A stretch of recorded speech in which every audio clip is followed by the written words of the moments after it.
Praise the lord. Fire ministries వారు నిర్వహించు 7 రోజుల ఉపవాస ప్రార్థనలు అడవిరాజపాలెం గ్రామంలో 26, 27, 28, 29, 30, 31 తేదీలలో నిర్వహించబడిన ఉపవాస ప్రార్థనలు అద్భుతముగా జరిగించబడ్డాయి. మొదటి రోజున విశ్వాసులు చైన్ ప్రార్థన ద్వారా సంఘము కొరకు బలంగా ప్రార్థించారు. రెండవ రోజు దేవుడు అద్భుతముగా ఆయన కార్యముల ద్వారా కుటుంబాల కొరకు ప్రార్థించుటకు విశ్వాసులను ప్రేరేపించారు. అద్భుతముగా రెండవ రోజు కూడా ముగించబడింది. మూడవ రోజు అనేక బంధకాల గురించి, గర్భఫలాల గురించి విశ్వాసుల ఐక్యతతో ప్రార్థించారు. ఈరోజు కూడా దేవుడు అద్భుతముగా ముగించారు. నాలుగవ రోజు రోగుల కొరకు ప్రత్యేకమైన ప్రార్థనలు జరిగింది. రోగులు స్వస్థత కలిగింది అద్భుతముగా. ఈరోజు 4వ రోజు కూడా ముగించబడింది. 5వ రోజు సాతాన మాంత్రిక శక్తుల కొరకు ప్రార్థించబడింది.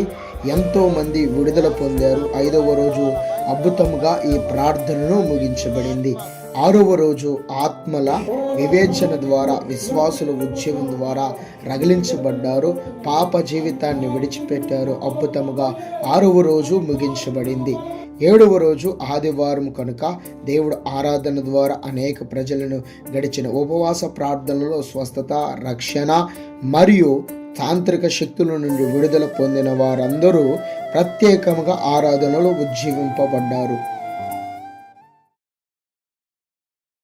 ఉపవాస ప్రార్థనలలో పాల్గొన్నాం.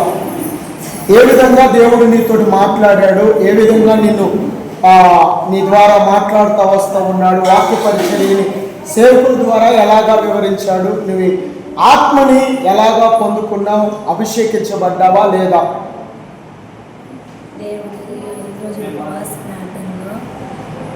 దైవ సేవకులు చెప్పిన వాక్యం వేరుగా మాకు మంచి స్వస్థతను ఇస్తున్నాడు. అలాగే సేవకులు కూడా బాగా అభిషేకించి వాక్యం బాగా చెప్తున్నారు.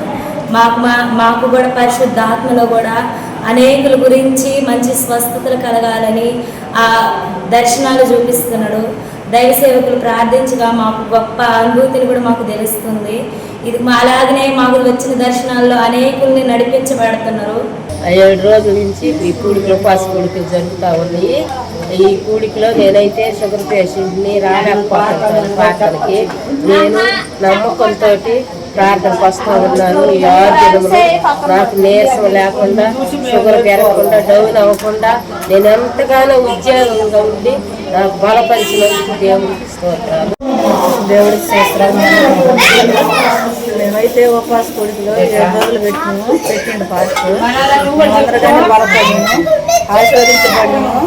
మేమంతా దేవుడి సన్నిధిలో వాక్యం చెప్తున్నప్పుడు మా హృదయాలు తరించబడ్డాయి. దేవుడి సన్నిధిలో మేము అభివృద్ధిగా చేసాము. ఈ 7 రోజులు ఉపవాస ప్రార్థన రైత్రి భోగులు మేము వచ్చిన ఫస్ట్ రోజు ఆరాధనలో మాకు కొంచెం ఇబ్బంది జరిగింది. తండ్రి ఉపవాస ప్రార్థనలో ఇది కానీ గట్టెక్కిస్తే తండ్రి నేను సాక్ష్యం చెప్పుకుంటాను. ఎట్లా జరుగుతా ఉన్నా, ఏ విధంగా జరుగుతా ఉన్నా, ఎలాగా నీవు ఈ ఉపవాస ప్రార్థన ద్వారా ఆశీర్వదించబడ్డా? నాకు కాళ్ళలో బాగా నొప్పి వచ్చింది. ఈ కాళ్ళు అసలు నేను నడవలేకపోయినా, కానీ దేవుడు నన్ను స్వస్థించిండు. 7 రోజుల ఉపవాస ప్రార్థనలలో మేము ఆత్మలు పొందుకొని బాగా మా ఆత్మీయ జీవితం ఎదిగింది. మేము బలపడ్డము. ఈ 6 రోజుల కూడికలో బాగా అందరూ అభివృద్ధి కార్యాలు చేసినట్టుగా దేవుడు అందరూ వచ్చి ప్రార్థన అందరూ చేసి పాటలు పాడి అన్నీ అద్భుతంగా జరిగినాయి. అనిల కుటుంబంలో వచ్చినాను. ఈ ప్రార్థనలో పాల్గొన్న ప్రతి ఒక్కరికి, అలాగనే ప్రార్థించిన వారు ప్రతి ఒక్కరికి, సాక్ష్యాలు పంచుకున్న ప్రతి ఒక్కరికి, 7 రోజులు సహవాసంలో కలిసిన యవనస్తులకు అందరికీ కూడా హృదయపూర్వకమైన ధన్యవాదాలు. ఇట్లు ప్రభు సేవలో మోషే.